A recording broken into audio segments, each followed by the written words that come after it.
आपका आशीर्वाद है कि आपने बहुत बहुत प्यार दिया, बहुत इज्जत सम्मान दिया। मैंने जितना इनके बारे में सुना था शायद बहुत कम सुना था, लेकिन आज यहाँ पे मैंने आके चमत्कार देखा है। कितने प्यारे प्यारे बच्चे हैं जिनको बहुत ज़रूरत है इनके आशीर्वाद की। कोई अपनी फरियाद लेके आया है, कोई बीमार है, कोई बीमारी से जूझ रहा है, सबको ये आशीर्वाद देते हैं और अपने आशीर्वाद से ही उनका कल्याण करते हैं। ये बहुत बहुत बड़ा चमत्कार मैंने देखा है कि कैसे बच्चे इनके पीछे भाग रहे थे। बहुत सारी माताएं अपने छोटे छोटे बच्चों को लेके आई हैं कि एक बार आशीर्वाद दे दीजिए।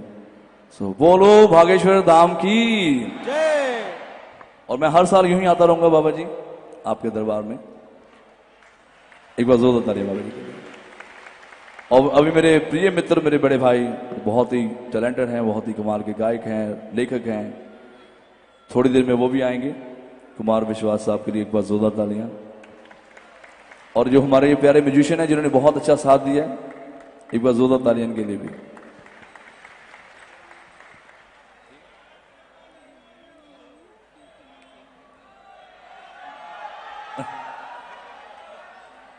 मेरे पास सारे गाने हैं, चक्री है वो, तो गाने मैं गा नहीं सकता। ठीक है जी।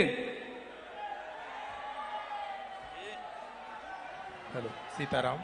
सीताराम। सीताराम। जोरदार तालियों के साथ अभिनंदन कीजिए मीका पाजी का, जो कि बागेश्वर धाम की एक सुरीली आवाज है और उनकी उपस्थिति से यह पंचम बुंदेलखंड महोत्सव नई ऊंचाई पर पहुंचा है। हम उन्हें करतल ध्वनि के साथ इस मंच से विदा करेंगे। उसके पहले 1 मिनट का एक संक्षिप्त कार्यक्रम मंच पर है। मैं आमंत्रित करता हूं चरण पादुका स्मारक से बागेश्वर धाम तक कलश यात्रा लाने वाले कुछ लोगों को, जो कि फ्रीडम फाइटर एसोसिएशन स्वतंत्रता संग्राम सेनानी उत्तराधिकारी संगठन के पदाधिकारी हैं और बुंदेलखंड के जो सबसे बड़े तीर्थ स्थल चरण पादुका से कलश लेकर आए हैं। मैं जिन 6 लोगों के नाम पुकार रहा हूं, सिर्फ वही लोग मंच पर आ जाएं, वो कलश महाराज जी को भेंट करें। उस कलश की स्थापना अति विष्णु महायज्ञ की यज्ञशाला में होनी है। श्रृंगारी महाराज जी जानराय टौरिया, इंजीनियर अमित सोनी जी, शंकरलाल सोनी जी, उपेंद्र प्रताप सिंह जी, जितेंद्र घोष जी और सार्थक ओम द्विवेदी जी, ये 6 लोग ही जी। विधानसभा के प्रमुख सचिव एपी सिंह जी वो भी मंच पर आ जाएं और वो कलश महाराज जी को भेंट कर आशीर्वाद लें। चरण पादुका छतरपुर जिले की एक ऐसी स्थली है जहां 1931 में अंग्रेजों के खिलाफ बिगुल फूंकने के लिए एक धर्म सभा, एक सामाजिक सभा हो रही थी और तभी अंग्रेजों ने जलियांवाला बाग की तरह उस सभा में हमला किया था और तब 6 लोग शहीद हुए थे। जिस तरह देश में जलियांवाला बाग की पहचान और उसका महत्व है, उसी तरह बुंदेलखंड में चरण पादुका शहीद स्थल का महत्व है। यहां से लगभग 50 किलोमीटर की दूरी चरण पादुका शहीद स्थल की है। वहां से ये परिवार एक जल से भरा कलश लेकर यहां पहुंचा है, क्योंकि अति विष्णु महायज्ञ भी शहीदों की स्मृति में हो रहा है। तो ये कलश पूज्य महाराज श्री के हाथों में भेंट कर रहे हैं और इस कलश की स्थापना अति विष्णु महायज्ञ में की जाएगी। इस कलश की स्थापना के साथ कल से ही श्री अति विष्णु महायज्ञ का शुभारंभ हो जाएगा। आप सभी स्वतंत्रता संग्राम परिवार के सदस्य हैं। करतल ध्वनि से इन क्षणों का स्वागत कीजिए। देश के शहीदों के नाम पर, उनकी स्मृति में, उनकी आत्म शांति के लिए ये यज्ञ महाराज श्री ने इस यज्ञ का पुण्य लाभ जो है वो समर्पित किया है और हम छतरपुर जिले के सबसे प्राचीन शहीद स्थल के जल कलश को पूज्य महाराज जी अपने सिर पर धारण कर रहे हैं, क्योंकि देश की आन बान शान और स्वतंत्रता के लिए जिन्होंने अपने प्राणों को न्यौछावर कर सबसे बड़ा बलिदान दिया, उनकी स्मृति को नमन करना भी हम सबका दायित्व है। आप सभी का बहुत बहुत धन्यवाद। सभी को पटकी पहनाकर पूज्य महाराज श्री आशीर्वाद दे रहे हैं। श्री बागेश्वर धाम की पटकी और श्री बालाजी के विग्रह के साथ इस पूरे परिवार का अभिनंदन और आशीर्वाद किया जा रहा है। अब पूज्य महाराज श्री और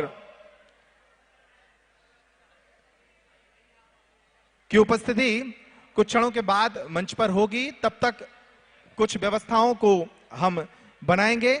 लगभग आधे घंटे का एक विराम रहेगा।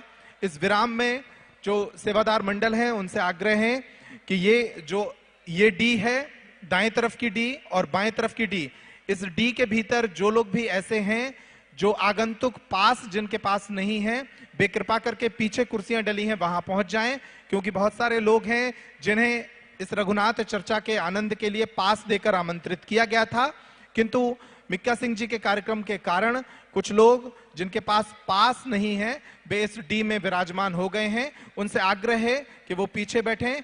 महोबा शिष्य मंडल सेवादारों की व्यवस्था कर इस डी को रिक्त कराएंगे, ताकि जो लोग पास लेकर आमंत्रित हैं, आगंतुक हैं, जिन्हें पास देकर आमंत्रित किया गया है, पहले उनकी बैठक व्यवस्था हम बनाएं और उसके बाद शेष कुर्सियों पर अन्य लोग बैठेंगे।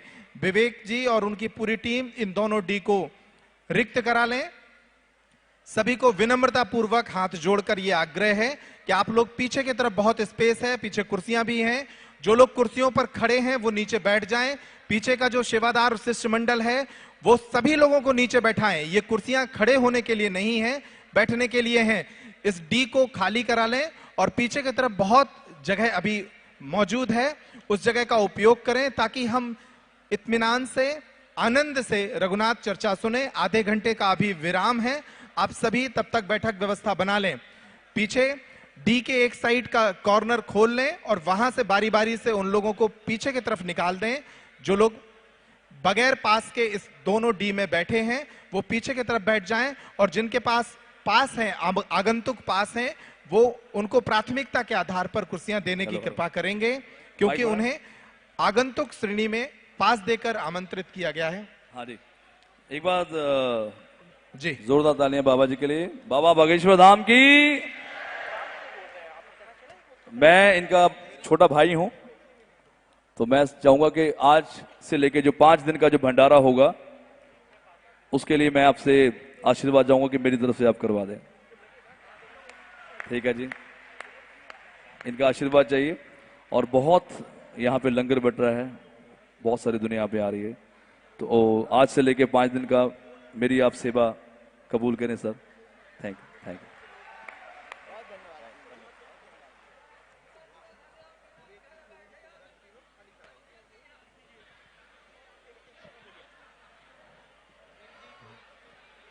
आप सभी से पुनः हाथ जोड़कर आग्रह है कि जो लोग इस डी में बैठ गए हैं बगैर पास के, वो सभी लोग, पीछे स्थान काफी बचा है, ये बीच की जो गैलरी है इसमें बहुत स्थान है, इसमें शिफ्ट हो जाएं।